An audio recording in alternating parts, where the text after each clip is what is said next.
Hello, my name is Pavel, welcome back to my channel. On this channel, I have watched a few experimental and unique movies. For example, Skinamarink, and I found that movie to be extremely interesting, and it was like a breath of fresh air for like movies, and it was really fun to watch. And today, I feel like I'm going to be watching something that's very special and unique, and this movie is called, okay, let me try to pronounce this, Aggro, but the I in drift is a 1, and basically what makes this movie special is that I have no idea, I think this movie is entirely filmed in infrared, and if you don't know what that is, it kind of looks like this.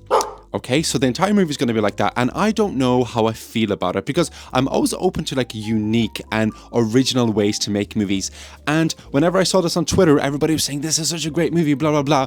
So today I'm going to be watching it and see if it's actually good. I'm going to see if it's actually worth the hype. I don't really know if this movie has hype, but I guess I saw 2 tweets about it, which means this movie has hype in my head. Basically, it's an action crime movie, and I feel like this type of movie, this type of style would either just work, like people will absolutely love it, or they're just absolutely going to hate it. Very similar to Skinamarink. It's either you just love that like atmospheric horror where like very little happens, or you just absolutely hate it or love it, whatever. I'm going to see if I hate it or love it because I'm going to go watch, what is the name of the movie? Aggro, Dr1ft. I'm going to go watch it. Let's go. Okay, hello. Oh god, I can't even. Okay, hello. Oh my god, what is. Okay, let's fix this. What is going on? Okay, maybe no hat. I guess we're just gonna have to deal with this. I have no idea what is happening with this, but anyway, that movie was the strangest thing I think I have ever watched in my entire life. Aggro. Holy god. Okay, let me give you a little bit of context on just my life, and I feel like this is quite important for the review of the movie. So, I've been extremely tired this week. Like, I'm talking like 6 hours, 5 hours sleep every single night. So I am like super tired. So I came home, closed all the blinds, closed all the doors, turned off everything, just pitch black, and I watched this movie, and I feel like I just was transported into like this very chaotic dream, and I just feel absolutely out of it after watching that movie. And I feel like that's probably a big compliment to this movie, because maybe that's what this movie is going for. I don't really think this movie is here for a good story, because this movie did not in fact have a good story. It had good vibes, what was that? Something just fell. Oh my god. Every single video I've been making recently, something has just been falling or scaring me. Excuse me, this video, oh my god, what am I talking about? Okay, this movie is not here to kind of give you a good story. It's here to kind of give you the aesthetics, and hopefully the movie tries to carry itself through the aesthetics, and I feel like to a certain point the aesthetics work and really carry the story and give you some substance. But very quickly, this aesthetic, this infrared or whatever you call it, it runs out and it gets very repetitive and dry because there's no actual substance to the story. And although the movie looks very cool, it does not really hold up. But I feel like I'm getting really ahead of myself. So what is this movie about? Well, as I said, this movie doesn't really have an incredible plot. It's about our protagonist, who's called Bo, and he is an assassin because he keeps talking to himself, and he's like, I am an assassin, I'm the best killer in the world, I am the best. And his boss is like, hey, do you want to make a lot of money? I'm not going to tell you how much until you actually go do the job, but do you want a lot of money? And he's like, yes, I want a lot of money because I am the best. I'm the best killer in the world, and I love my kids, and I do not want my kids to know what I do because they are the future. That dialogue in this movie just does not make sense at all. But anyway, so he takes up this job to go kill this big bald guy, and that's basically kind of like the plot of this movie. And it was very interesting at the start because we kind of get like the setup, we get the aesthetics, we get this weird guy talking to himself, saying very weird things such as big boy, big fish, and he kills a guy and he says that to him. Very strange.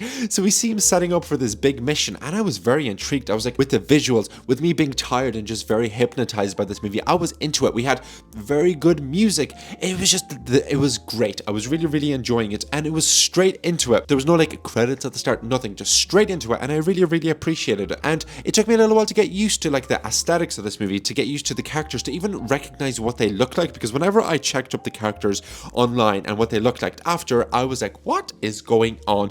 But speaking about characters, this movie had a surprise character that I was like, what is actually going on right now. Do you want to know who this character, who this famous person is? Well, it was Travis Scott.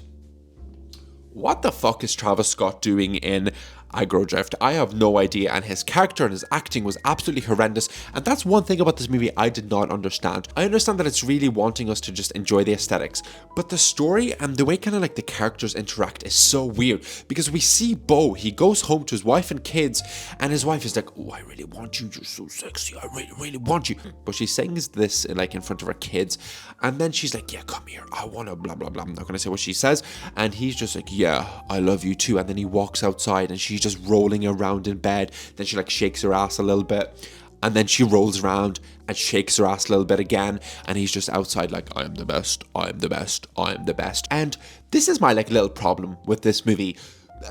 Since there's like no story, and the conversations and the dialogue and the relationships between our characters make absolutely no sense, it really takes you out of it, because as I said, this movie is the aesthetics are great. I really love what it was going for, but if there's nothing holding you, like this movie is 80 minutes long. Can you imagine laying on the couch or in a cinema watching this for 80 minutes and nothing is happening aside from very weird dialogue? And I haven't even gotten to the worst part of the dialogue yet. Don't get me wrong, like this movie is a difficult watch at times. This is a movie that you need to see. You need to watch this movie in the cinema, because imagine coming out of the cinema and looking at a person's face and you're like, hey, why the fuck are you not like neon yellow? Like I feel like you would really immerse yourself, but I don't think this movie would work in the cinema because there's absolutely no story. And okay, there is a story, but the story is absolutely horrific in every single way, and it's just like this balance. Like I wish we had the aesthetics and a good story, because then I would have absolutely loved this movie, because when I read the description I was like, hey, this is going to be an action crime movie. There's no crime or action here.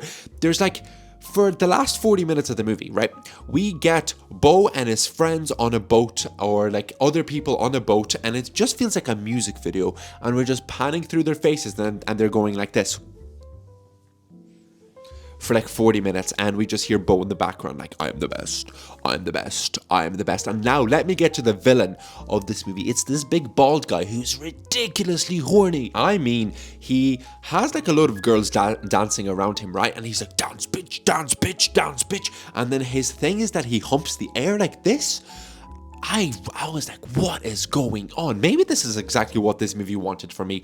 Maybe this movie wanted me to just turn it off and be like, what in the world did I just watch? Because if that's what it was going for, it absolutely worked, because this main villain guy, I will never get him out of my head. It was the weirdest, creepiest thing ever. It was kind of like Winnie the Pooh, Blood and Honey, when we had Tigger just being like, hey bitch, come here bitch. Literally the exact same way this villain was like, yeah, dance, dance, bitch, dance, dance. Because I actually wrote this down in my notes. That is a quote from the villain.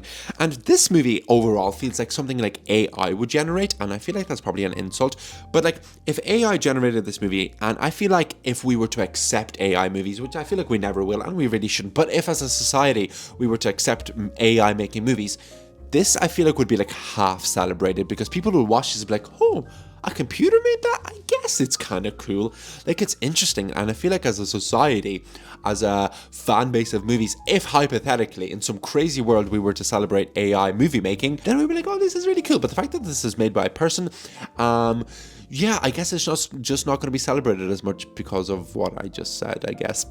And alongside that, we kind of had the infrared mixed with like these weird visual effects. Like we saw like a big fantasy devil, and then every time you're kind of looking at a person, sometimes you see things pop up on their skin, and I really, really liked that. Like I really loved, like I can't emphasize it enough, I love the aesthetic of this. Did I get a little bit tired of it towards the end? Yes, I did, but that's just me being annoying. I really like the aesthetic, and I really like what it was going for visually. But it's just annoying, as I said, again, for like the fourth time, there's just nothing grounding this. And I feel like it's just, you need your content and you need your form, and they need to work, because if it's just one thing, like maybe the other thing will suffer, and you know. At a certain point, I just kind of thought I was like hearing voices in my head, because you're just kind of watching him drive his car really slowly, and then you hear, yes, and then it is the fish that are in the ocean, and the ocean is blue, and then I was like, am I genuinely going crazy? Maybe I really do need sleep. And as I was watching this, I was like, I looked up, and this is the same guy that directed Gummo and Spring Breakers. How random. What a collection of movies that you have made. It is impressive. Like, sure. But overall, I feel like that's everything I have to say about this movie. It was cool. I really appreciated the aesthetics. Maybe I would have appreciated it a little bit more if I wasn't super tired, but I am, and I guess it just didn't click with me entirely. And I feel like I'm gonna look online after and see if some reviews agree with me, if they just kind of felt disappointed by the story itself and maybe they appreciated the visuals but nothing else. I'm gonna go do that, but I feel like that's everything I have to say about Aggro Dr1ft, Aggro Drift, whatever. I feel like that's everything I have to say, so thank you so much for watching, and I'll see you in the next video. Goodbye.